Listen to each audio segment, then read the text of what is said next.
بسم الله الرحمن الرحيم، والصلاة والسلام على أشرف المرسلين. صلوا عليه وسلموا. كراكم أخواتي وأمهاتي، إن شاء الله تكونوا قاع بخير وبأحسن الأحوال إن شاء الله. كما راكم تشوفوا جبت لكم كحك تاع زمان، يجي صدقوني رائع، فقط بالماء ويجي روعة بلا حليب بلا والو. كما كانوا يديروه أمهاتنا زمان، ما كانوش يديروا فيه الحليب كما راهم يديروا فيه الحليب دروك. وصدقوني يجيه هشيش، ما تقولوش غير بالمرة غادي ما يجيناش مليح وما يجيناش. ان شاء الله تتبعوا المراحل وتتبعوا الخطوات وينجح معكم. وبلا ما نطول عليكم نروحوا للمكونات وطريقة تاع التحضير، وما تنسوش تخلوا لي لايك للفيديو الى عجبكم الفيديو تاع نهار اليوم.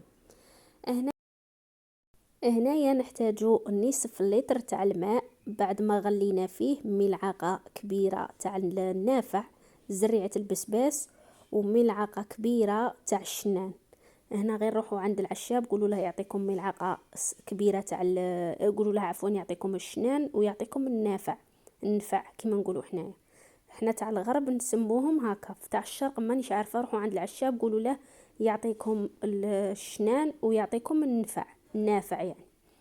هنايا غادي نضيفوا على هذاك النصف لتر تاع الماء بعد ما غلينا فيه هذوك الاعشاب تاعنا، نضيفوا عليه كاس تاع السكر، كاس تاع لاتاي تاع السكر، ونضيفوا ملعقه كبيره بومبي تاع الخميره تاع الخبز، ملعقه كبيره بومبي تاع الخميره تاع الخبز. وهنايا نبدو نضيفوا في الفرينه تاعنا. هنا غادي نضيفوا حوالي هكا 4 ملاعق كبار تاع كيما راكم تشوفوا فيهم تاع التسقيه. غادي نضيفوا نضيفوهم هنايا تاع فرينه كيما راكم تلاحظوا، ونخلطوهم ونخلوهم يخمروا غير واحد شويه. هنا ما يتفاعلوا ما والو، غير واحد شويه ونعاودوا نولوا له. كيما راكم تلاحظوا درنا هذيك شويه تاع الفرينه، خليناها ريحت واحد شويه، عاودنا ولينا لها. هنايا بعد ما عاودنا ولينا لها غادي نضيفوا عليها حبه تاع البيض، حبه كامله تاع البيض. هنا تضيفوا من حبه حتى لزوج، انا درت حبه كافيه ويجيكم هذاك الكحك تاعكم صدقوني هشيش. هنا غير تبعوا الخطوات. كما شفتوا درت نصف لتر تاع الماء، نص يوطرو تاع الماء وحبه بيض. هنا تحاولوا تخلطوا مليح هذيك الحبه تاع البيض. هنا غادي نضيفوا القشور تاع الليم، ونضيفوا وحده تاع لافاني. هذو القشور تاع الليم على لافاني، واللي عندها القشور تاع التشينا ثاني تزيدهم، غادي يخلونا هذاك الكحك تاعنا منسم ومنكه. غادي نضيفوا ثاني الماء ثاني غادي يعطيها واحد البنه لهذا الكحك تاعنا، يجي رائع. ومن يقعد يطيب كاع الجيران غادي يشموا هذيك الريحه وتشهوهم في هذا الكحك هذا. غادي نضيفوه هنا حوالي 4 ملاعق صغار ولا حتى 5 ملاعق صغار تاع الماء. الماء تاعكم لازم يكون مركز، ما فيهش الماء ما فيهش الماء. هنايا غادي نضيفو كاس قل صبع تاع لاتاي تاع الزيت، كاس قل صبع تاع لاتاي تاع الزيت، كاس قل صبع ولا قل 2 صباع تاع الزيت.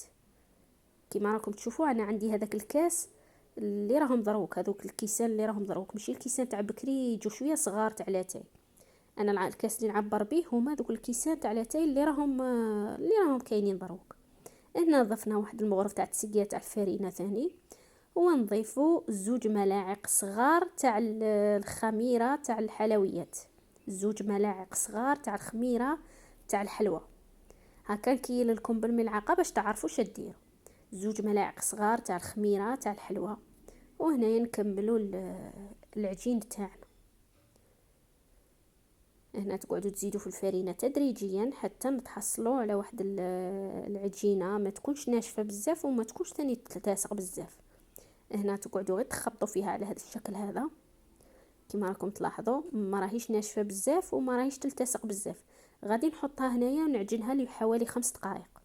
هنا ما يحتاجش العجين بزاف، غادي نعجنوها لمده 5 دقائق ونعاودوا نخلوها تخمر. هنا ديما ديروا شويه تاع الفرينه هكا باش ما تلصق لكمش هذيك العجينه في يديكم. وصدقوني هذا الكحك يجي روعه. والعجينه تاعنا كما راكم تلاحظوا فيها ما راهيش ناشفه بزاف وما راهيش تلتصق بزاف. ها هي كما راكم تلاحظوا فيها، ما تنشفوش العجينه تاعكم وثاني ما تخلوهاش تلتصق بزاف. عينكم هي ميزانكم باش الكحك تاعكم يجيكم ناجح ويجيكم هشيش. هذه هي النصيحة اللي نعطيها لكم. وهنا غادي نغطوها ونخلوها تخمر حتى يضاعف شويه الحجم تاعها، ونعاودو نولوا لها العجينه تاعنا. لازم تضاعف الحجم تاعها. شوفوا معايا العجينه بعد ما خمرت وريحت، ها هي عاودنا ولينا لها. غادي نبدو نشكلوا فيها هنايا مباشره. هنا نهودوا لها هذيك الخميره تاعها ونبدو نشكلوا فيها.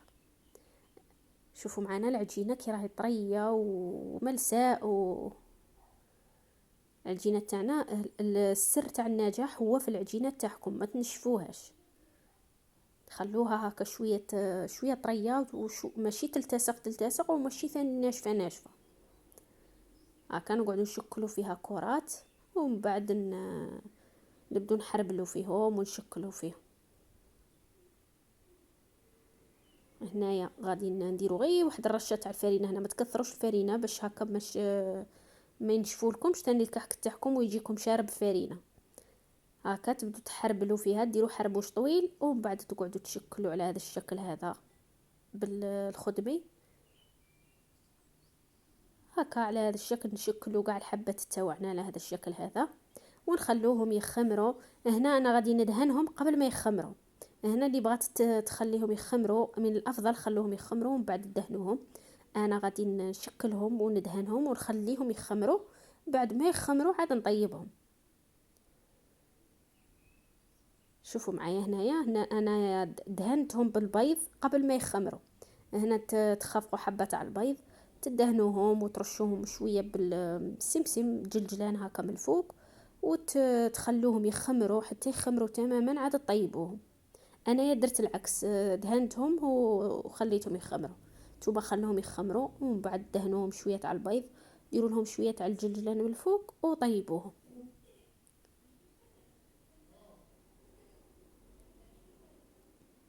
وهنايا هذا الكحك درته لكم منسم ورائع، ان شاء الله تجربوه وتقولوا لي، تعاودوا تقولوا لي في التعليقات وتقولوا لي كيفاش جاكم هذا الكحك. اللي جربته تعاود تولي وتقول لي هذا الكحك كيفاش جاها في التعليقات. هنا شوفوا معايا بعد ما خمروا غادي ندخلوهم يطيبوا. وهنا يا خواتاتي بعد ما طاب معنا هذاك الكحك تاعنا، شوفوا كيفاش جا رائع، شهيتكم في الجنة. والبنة تاعه روعة، ان شاء الله تجربوه في هذا العيد هذا وتقولوا لي كيفاش جاكم. وهنا كان هذا هو خواتاتي الفيديو تاع نهار اليوم، وصفة رائعة واقتصادية ان شاء الله تجربوها في هذا العيد. وما تنسوش البنات الاعجاب بالفيديو، والاخوات اللي دخلوا جدد مرحبا بكم غالياتي، اشتركوا في القناة وفعلوا زر الجرس هكا باش يوصلكم كل جديد. استودعكم الرحمن الذي لا تضيع ودائعه، والسلام عليكم ورحمة الله تعالى وبركاته.